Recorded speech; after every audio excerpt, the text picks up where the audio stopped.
Kita akan mereview unit ini NLR Euro 4. Jadi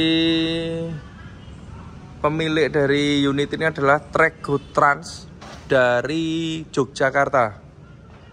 Nah, ini karoserinya Hartono Putra. Pemilik minta AC-nya pakai DT 4000i. Ini tipenya DT 4000i. Sudah cukup dingin sekali untuk DT 4000i karena udah banyak yang pakai, bahkan repeat order. Kayak kemarin yang Cahaya Borneo 3 unit, kemudian Top Travel Semarang juga 2 unit. Ini kita review untuk unitnya ini dari Jogja. Kita mulai di bagian mesin atau engine. Ini Euro 4. Kita lihat untuk pemasangannya. Di sebelah kanan ini kompresor. Kita pakai Denso orisinil AS20 Jepang. Sudah terbukti cukup dingin untuk dipasang unit-unit NLR ataupun coaster. Orisinil Jepang kompresornya. Kemudian magnet plate juga orisinil Jepang. Valve ini kita pakai valve kuningan. Ini orisinil Jepang juga. Kemudian selang-selang, ini karena area turbo dan juga manifold, yang mana ruangan ini cukup panas, selang kita kasih peredam. Tujuannya supaya selangnya awet. Instalasinya pipa. Fan belt untuk di kompresor ini pakai tipe B. Kemudian untuk fan belt alternator ini pakai tipe A. Alternator sendiri ini kita memakai alternatornya orisinil Mitsubishi dengan kapasitas 120 ampere 12 volt. Ini sudah cukup mampu untuk kebutuhan pada unit DT 4000i. Kemudian bracket ini kita desain supaya aman. Jadi kemarin ada customer tanya itu bracketnya bagaimana, karena mereka tahu ada bracket yang mentok di selang. Tapi untuk di tempat kami aman. Jadi ini jaraknya jauh karena pegangannya di belakang, jadi selang ini bebas atau aman. Karena kalau sampai selang ini mentok bracket, itu berakibat selang ini bisa bocor, dan itu sangat fatal sekali ya kalau sampai air radiator bocor. Kemudian untuk kabel-kabel kita lihat di sini, kerapian kita utamakan. Jadi nomor 1 itu kerapian. Kabel kita bungkus longsong, kemudian sambungan kita pakai konektor seperti ini. Ini juga pakai konektor untuk sambungannya. Untuk pipa, ini kalau kita lihat, ini dari sini sampai depan itu pakainya pipa. Nah, ini pakai pipa. Mungkin ada beberapa pertanyaan kenapa pipa ini dibuat terurai, tidak kita bungkus. Nah, karena kita sudah pengalaman ya, ternyata pipa aluminium itu kalau kita bungkus dan kemasukan air dan terendam air, maka pipa itu akan keropos. Maka ini kita bikin terurai, bukan karena kita cari irit ya, harganya nggak seberapa. Cuma dari segi keamanan lebih baik pipa ini kita buat terurai seperti ini. Ini untuk di bagian engine. Kemudian di bagian kondensor. Jadi untuk karoseri Hartono Putra ini kondensornya berada di sebelah kiri. Nah, sebelah kiri. Ini Hartono, kalau Morodadi itu di sebelah kanan. Otomatis kondensor kita tempatkan juga di sebelah kiri karena kita mengikuti daripada desain atau konstruksi karoserinya, konstruksi bodinya ya.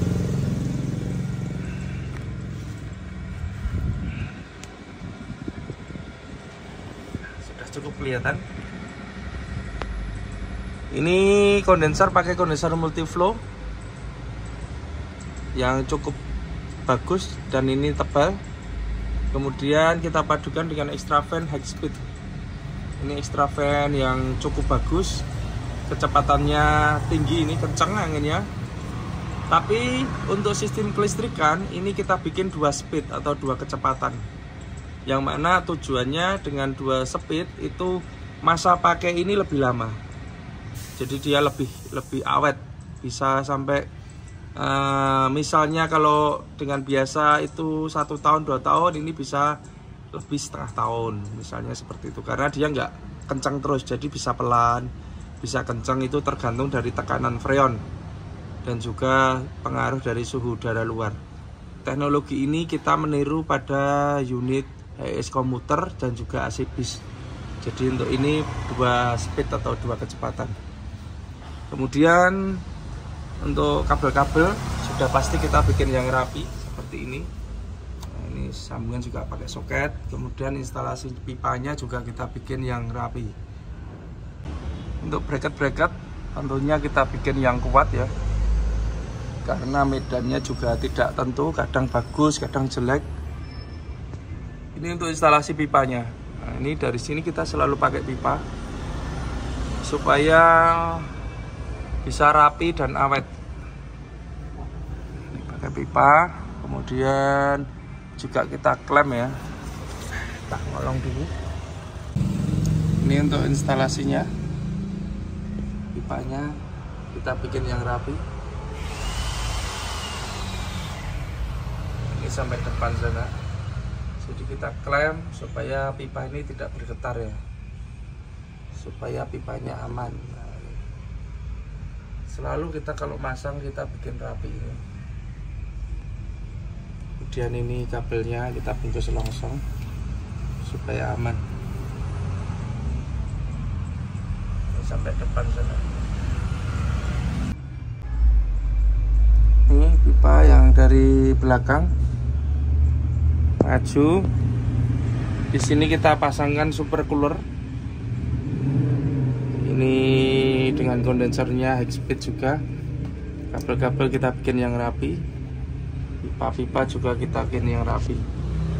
Di sini kita pasangkan filter dryer. Ini memang cukup panjang karena ini dryernya dryer base. Kita pasang supaya dia dinginnya maksimal dan juga awet. Instalasinya seperti ini. Jadi kerapian itu selalu kita utamakan. Makanya pemasangan kita nggak bisa buru-buru ya. Jadi kayak pipa ini kita tekuk sesuai dengan bentuk pada bodi. Kabel juga kita bikin yang rapi seperti ini. Pipanya juga kita klem supaya aman. Untuk aki ini sudah disediakan ruangan dari karoseri. Kita tambahkan aki di sini. Kemudian kita pasang fuse di sana, sekring utama. Tujuannya jika terjadi konsleting pada kabel yang besar, akinya ini aman dan juga mobilnya aman ya, tidak terbakar. Jadi selalu kita pasang sekring utama di sana. Kabel-kabelnya juga kita bikin yang rapi, kita bungkus pakai selongsong. Ini untuk di bagian akinya. Ini untuk tampilan di dashboard. Masih sama. Hanya ini ada cek engine-nya. Ini untuk kontrol pada AC. Di sini ada digital voltmeter untuk mengetahui voltase pada aki AC. Ini ada saklar utama, ini lampu kontrol pengisian. Ini dan ini saklar untuk AC belakang. Yang di bawah ini adalah digital thermostat, jadi untuk menyeting kedinginan.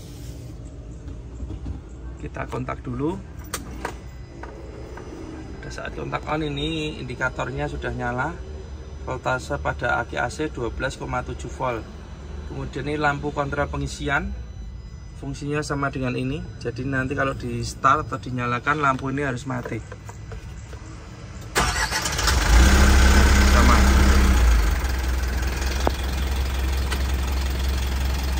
Ini harus mati dan ini pengisiannya juga naik.